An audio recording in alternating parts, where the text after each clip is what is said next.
Good morning, good afternoon, good evening, Cobra Nation. I am Maya Martirena. And I'm Cecilia Biglin, and these are the Cobra News of the Week. This week was packed with events here at Fort Pierce Central, and we began with the district's basketball semifinals match between our Fort Pierce Central Cobras versus the Treasure Coast Titans. Our Cobras defeated the Titans with a score of 60-44 led by Joseph Gale, who scored 23 points, followed by the Maxon twins that had a combined score of 24 points. But that was not all. On Thursday, our wrestling team celebrated their senior night, honoring their seniors and families for their sacrifices and contributions to the wrestling program. And it was special as the Cobras defeated Martin County in stellar fashion. Hello, Cobra Nation. I'm Yancy Santana, and I'm here with Nevaeh Contreras. What would you say has inspired your wrestling career? Definitely my brothers for being so annoying and making me beat them up so much. So that definitely inspired me to join wrestling. And being the fact that I grew up around just a bunch of brothers. So I grew up being a tomboy and just being rough. So I found this to be the right sport for me. And what would you say your most memorable match was here at Fort Pierce? Mulligan Memorial, when I won first place. It was my first time, and I was really looking forward to it, and I'm so glad that I got it, and I definitely deserved it. And what would you say is your pre-match mindset? What helps you get going before the match? Well, before the match, I would just tell myself that no matter what, I go out there, do my stuff. And honestly, I just got to believe in myself. You know, if I go out there thinking I'm going to lose, then I'm going to lose. If I go out there thinking I'm going to win, then I'm going to win. You just got to go out there in the right mindset. You know, and then once you get out there, if you feel nervous, just own the mat. Walk around, run around, jump, slap your legs, and get in the right mindset, All right, thank you. This is Yancy Santana, and thank you for watching Cobra News. Hello, Cobra Nation. This is Miss O, and I'm here at Wrestling Senior Night. I'm here with Isaac Scalabrin. So, Isaac, what inspired you to join wrestling?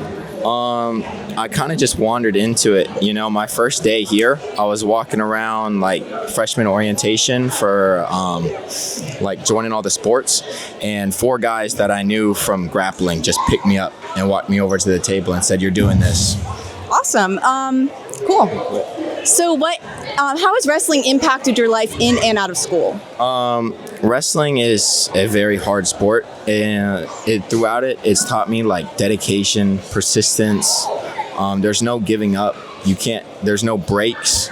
We get one water break, 2 hours. You know what I mean? It really teaches us to really struggle, but come out the other end. Yeah, it's pretty intense. So is there any young wrestler you've taken under your wing this year?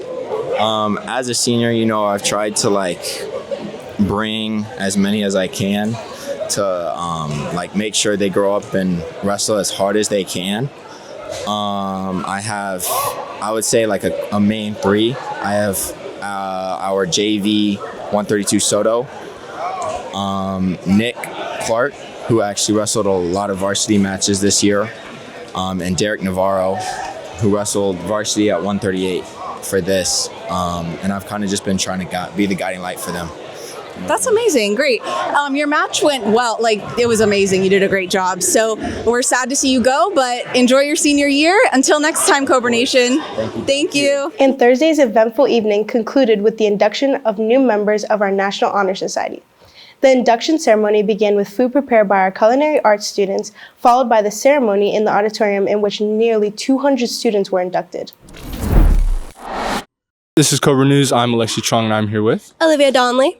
So, Olivia, congratulations, first of all. I just want to ask you, what has the growth been ever since you joined National Honor Society? It's been quite enormous. We went from a club of 22 last year to a club of 180 this year, and we look forward to being part of many more volunteer opportunities as the year goes on. What skills have you gained ever since joining NHS? Numerous leadership skills. I've learned how to organize events, plan paperwork, deal with hiccups that come along the way, and make sure everything flows along smoothly and working alongside my other board members. What advice would you give to a new member joining National Honor Society? Probably to make sure you go to all the activities, because that's the only way you're really going to get involved and feel like you're getting out of the club what you're putting into it. So, Cece, what have you learned being an NHS member? So far, I have learned to just improve my overall leadership skills, and the community here in NHS is actually amazing, and I met so many people here. So what do you hope to learn in the future being in this club? I hope to learn how to communicate with people better, and whenever I'm volunteering at certain places, just overall connect with the community more and show off my leadership skills. Now, this past Friday, we had our February pep rally. During this event, the pep rally transformed into a spectacular showcase featuring an electrifying Super Bowl halftime show tribute, where students brilliantly recreated iconic performances from previous years. The energy reached its peak during an epic dance-off between our talented cheerleaders and majorette team, leaving the crowd absolutely thunderstruck. This high-spirited event perfectly captured the essence of our school's dynamic community spirit and artistic talent. But we closed the week in dramatic fashion as our boys basketball team faced the St. Lucie West Centennial in the finals of the basketball district tournament. In this close game, our Cobras were defeated by the Eagles with a score of 52-48. We're proud of our Cobras for this hard-fought game in front of a sold-out Fort Pierce Central gymnasium. Finally, history is made on Friday night as one of Fort Pierce Central's oldest traditions returned with the Bonfire celebration. During the celebration, students watched the bonfire, played games, danced to electrifying music played by the DJ, and ate food from local food trucks. This was truly a memorable event. Hello, Cobra Nation. My name is Jesus Rivera, your reporter for the Cobra News, and tonight I'm here with... Oh yeah, Justin Carnegie. So how does it feel to be here at this historic event now that we brought back the bonfire? I mean, I remember when I was there for the first one. It was really great. And is there anything you would like to add to the bonfire next year? That's a great question. I think we should add another fire, actually, like in that general direction. How does it feel being part of this historic event now that they brought back the bonfire after so many years? I think it feels very cool. I feel like I'm in like High School Musical too. And how do you feel about the Cobra mascot's new name? I love the Cobra mascot name. I honestly forgot what it was. It's like Mighty King Cobra? Yes? Okay, I like it. I mess with it.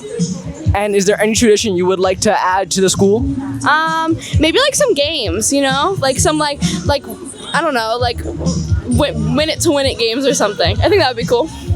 All right, well, thank you for the interview. And again, this is Jesus Rivera with the Cobra News, and until next time, Cobra Nation. But Cecilia, you forgot the main event of Friday night's gala, and that was the naming of our mascot. Our Cobra's new name, as voted by our FPC students, is Mighty King Cobra.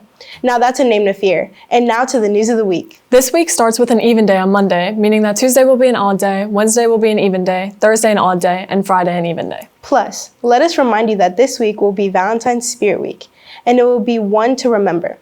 Monday is Rom-Com Day, in which students will dress as their favorite rom-com character. Tuesday will be Status Check, in which students will wear a color based on their relationship status. If they are taken, they will wear white, but if they're single, they will wear black, and if it is complicated, they will wear gray. Maya, what color will you be wearing? Cecilia, you and our audience will have to wait until Tuesday to find out, but Wednesday, it will be Red versus Pink Day. Let's see which color dominates. Thursday will be Let's Be a Dynamic Duo Day. Students will grab a partner and dress up as their favorite duo from any book, series, movies, or games. And Friday will be Cupid Colors Day. Students will show off their Valentine's Day spirit by dressing in pink, red, white, and purple. Please remember that you must follow the school dress code at all times. Also, SGA will be having Teddygram sales starting Monday during breakfast and lunch hours. And a final reminder that next week is a 3-day weekend, as we will be honoring President's Day on Monday. So no school on Monday, February 17th. Oh yeah! And that is all for this week's Cobra News. Until next time, Cobra Nation. And they stay there, and they stay there.